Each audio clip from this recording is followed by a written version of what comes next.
good morning, Eric Boehlert. Hey, good morning. By the way, Andrew Juncker also said Marco Rubio, the vice chair of Senate Select Intelligence Committee, Committee on Intelligence, he must be investigated immediately for why he released an image of Zelensky after he was told doing so could risk Zelensky's life. Specifically, right? Jamie Harrison said, Leader McConnell, control your caucus, please. One of your folks is openly talking about assassinations, and two others are jeopardizing the safety of President Zelensky by sharing info he was asked by members not to share. Eric, there is, as I keep saying, there is no both sides in this, right? Yeah. Why every Republican was not asked about John Bolton's comments that, Putin was waiting for Trump to pull us out of NATO. This Right. is why he's attacking now, because Trump didn't get back in for a second term. To let anyone get away with a talking point like Trump was so tough on Russia and this would never happen under Trump is insane, right? Yeah, no, I mean, the Republican Party continues to be all over the place on this. I mean, my gosh, just 2 weeks ago, they were admiring Putin, and Fox News was admiring Putin. The press really seems to be scrambling to give them cover. I mean, the New York Times last week said Republicans are sharpening their attacks on Ukraine. No mention that the presumptive nominee from the Republican Party called the invasion genius. That is being flushed down the memory hole. Yeah. Again, the Republican Party is kind of all over the place. Unlike Afghanistan, where they're very united, just beat Joe Biden like a drum. This is a party that is absolutely cozied up to this dictator. They have, the head of the Republican Party, Trump, out talking to donors, with wild claims about we should disguise our bombers and start bombing. I mean, my God. But the press is just kind of, portraying this as a problem for Biden and things like that. And real quick on Rubio, Jake Tapper asked him about that yesterday. He said, I had already sent that out before they asked. Rather than just having the decency of saying, I made a mistake, I'm sorry. Right. They're incapable of that, and they're always trying to spin away their idiocy. Well, and you commented on Pence saying this weekend there's no room in the GOP for apologists for Putin, and you said it's a little late for this veiled nonsense. I mean, you can tell Trump doesn't know what to do now. He realizes the whole world has turned against Putin and this nonsense. So now he's scrambling, trying to sound tough by just saying nonsensical things when you're like, this wasn't 4 years ago, Eric. This is 3 days ago. You were complimenting Putin still. Right. So the fallback position is, well, he didn't do it while I was president. He knew I would have been tough and things like that. But that doesn't make sense because, Trump tried to weaken every possible economic sanction that Congress was putting before, putting against Russia. The Mueller report detailed all this crazy, interference and Trump did nothing. Yeah. Obviously, the first impeachment was all about withholding military aid from Ukraine because they felt they were under pressure from this madman next door. Sound familiar?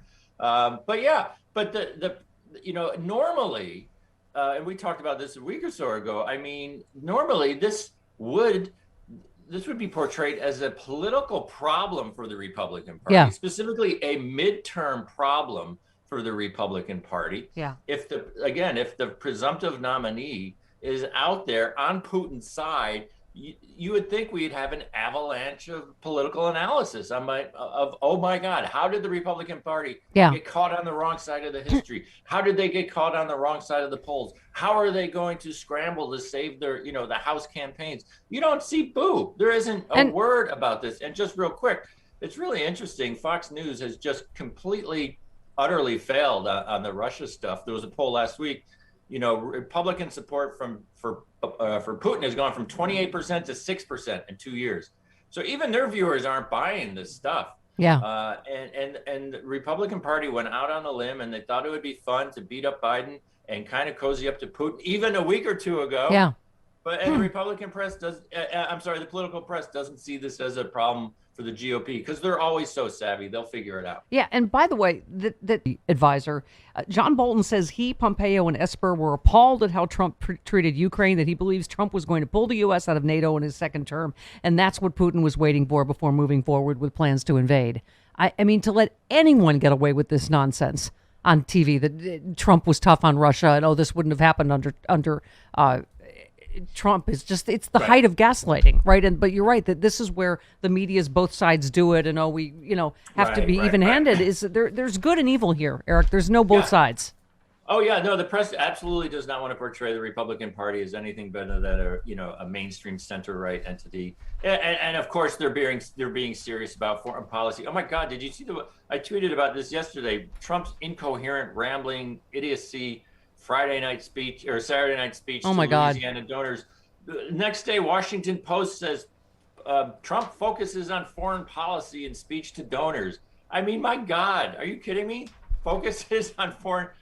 He's a rambling, incoherent madman. Oh, the thing about using Chinese planes and painting them a different color and saying China did it. Oh my God. That's focus, and they just normalize. Oh, he's shifting his attention to diplomacy. And please, Washington Post, inform us everything Donald Trump knows about foreign policy. Yeah. Oh my God. Okay. By the way, you tweeted people aren't going to know the economy's doing well if the press won't report that the economy's doing well. So the president has to do it himself. Real quick, here we are. Earlier this week in my State of the Union address, I said there was something happening in America, starting with historic economic recovery that we're seeing right now. And today, we've learned that in February, our economy created 678,000 new jobs. Right. That was following the greatest year of job growth in American history and the fastest economic growth in almost 40 years. Chuck Todd literally reported the jobs numbers in February yesterday, Eric, and then said, oh, but wait till you get those revisions. And then went to commercial. I'm like, wait, aren't the revisions usually up? Right? It's even usually normally they're even better than the numbers that. Oh, it's possible they'll be at 800,000. Right. The president. One more. Over the course of my presidency, our economy has now created 7.4 million jobs. More jobs created in a 13-month period than any time ever before in our history. And we've learned that in February, the unemployment rate fell to 3.8%, down from 6.4% the day I took office, beginning in 2021, which is the fastest decline in unemployment rate in recorded history. In all the stories about Biden bad, Democrats in disarray, Rachel Bitecofer tweeted, Biden and the Democrats' fiscal response to the pandemic will go down in history as the best managed and mitigated crisis in history.